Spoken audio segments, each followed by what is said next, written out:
Assalamualaikum warahmatullahi wabarakatuh. Salam budaya. Jumpa lagi dengan saya Kang Gondrong di channel Kang Gondrong TV.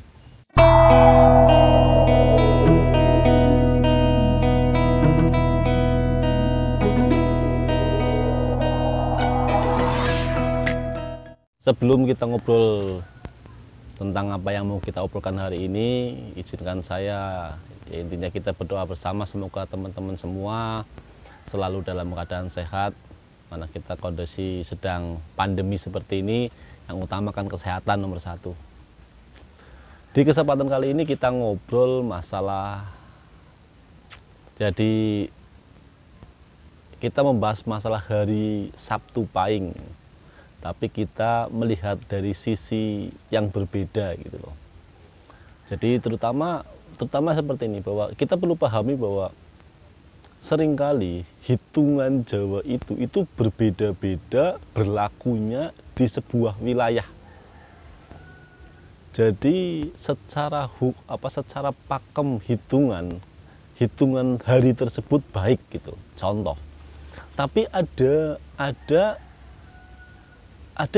di suatu daerah hitungan yang menurut pakem primbon itu baik, itu di daerah tersebut kurang baik gitu loh.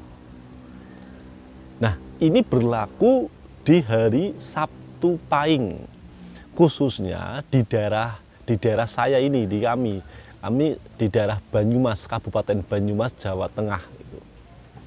Jadi hari Sabtu Pahing itu sebenarnya itu dari sisi pakem primbon itu baik sebenarnya.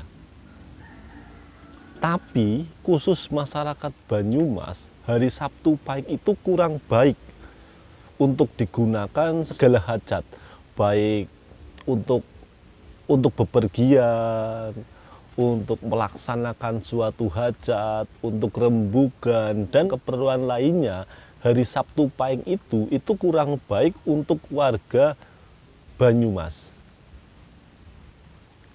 Nah, mungkin di kesempatan kali ini kita sedikit ngobrol, sedikit cerita, kenapa sih hari Sabtu Pahing itu kurang baik, ataupun asal muasalnya untuk masyarakat Banyumas kurang baik. Jadi kejadian ini berkait dengan sejarah berdirinya Banyumas itu sendiri. Jadi kita flashback ke sekitar tahun 1550-an. Waktu itu belum ada Banyumas. Itu masih sebelum Banyumas, di sini di Banyumas itu namanya itu daerah Kadipaten Wirasaba.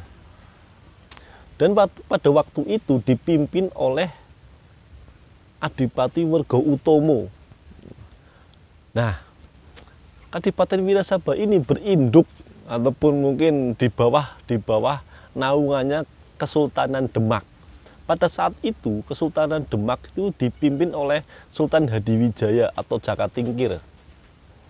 Nah, suatu saat Sultan Hadiwijaya itu menghendaki adanya selir dari kadipaten-kadipaten yang di bawah naungan Pajang, termasuk Wirasaba itu sendiri.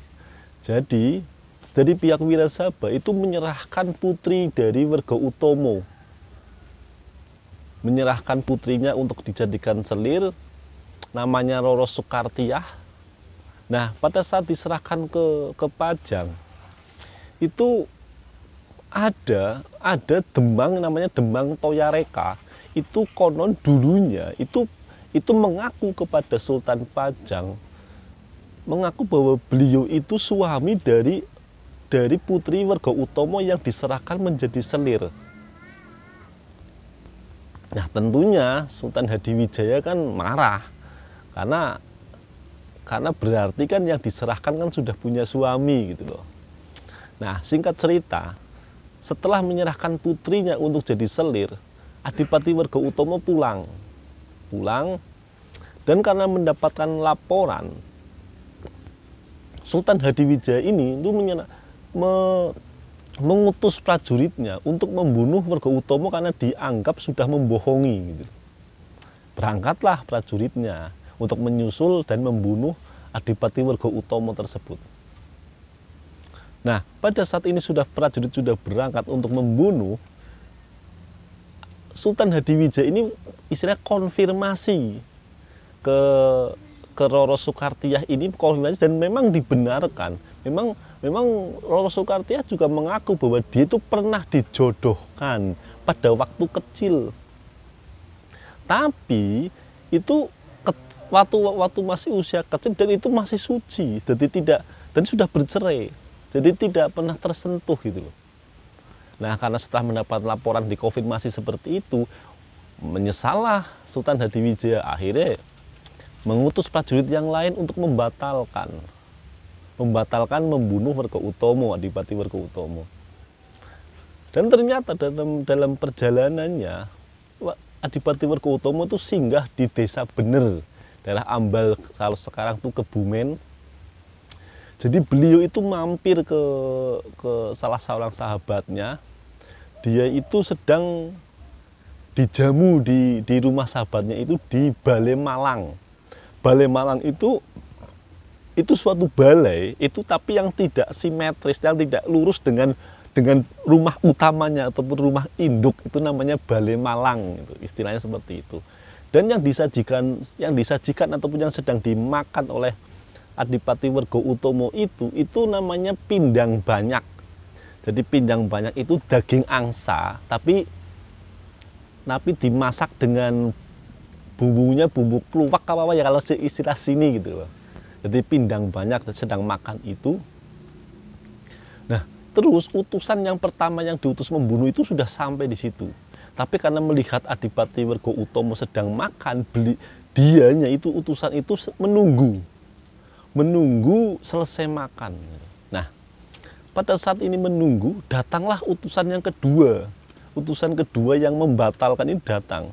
Dan dia itu berteriak lah. Yang kedua itu berteriak untuk jangan, tapi didengarnya oleh utusan yang pertama yang mau membunuh itu untuk cepat gitu loh. Jadi salah komunikasi. Pokoknya singkatnya, terbunuhlah Adipati Werkoutomo.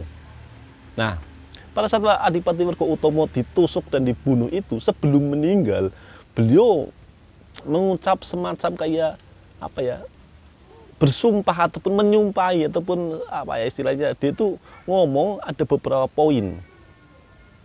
Poin pertama itu beliau tuh menyarankan untuk anak keturunannya itu jangan menempati Balai Malang.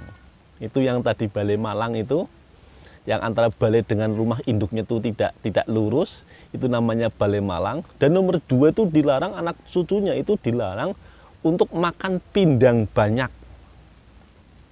Nah, nomor selanjutnya juga disarankan untuk tidak punya kuda dawuk bang. Karena waktu itu Adipati Werkoutomo itu naik kuda yang coraknya dawuk bang. Dawuk bang itu kuda yang warnanya tuh merah, ada putihnya.